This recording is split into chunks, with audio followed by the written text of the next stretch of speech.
A young man sits on his bed, scrolling endlessly on his phone.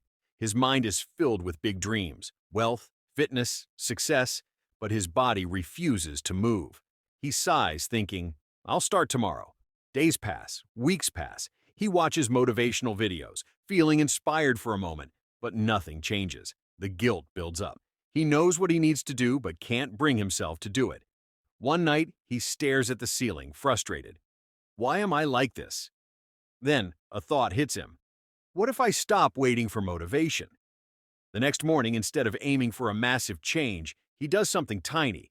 One push-up, 1 minute of reading, writing one sentence. It feels like nothing, but for the first time, he's moving forward.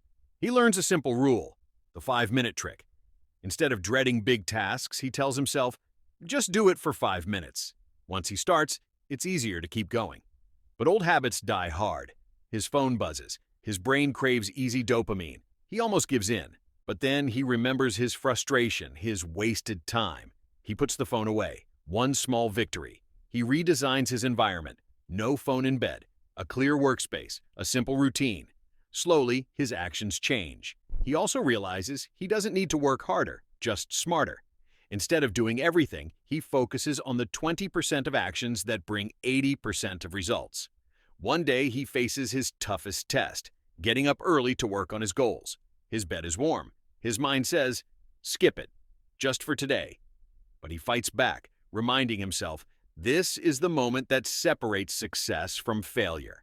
He gets up. Time passes. He sees two versions of himself, one who stayed the same, trapped in laziness, one who took small actions compounded over time, leading to a new life.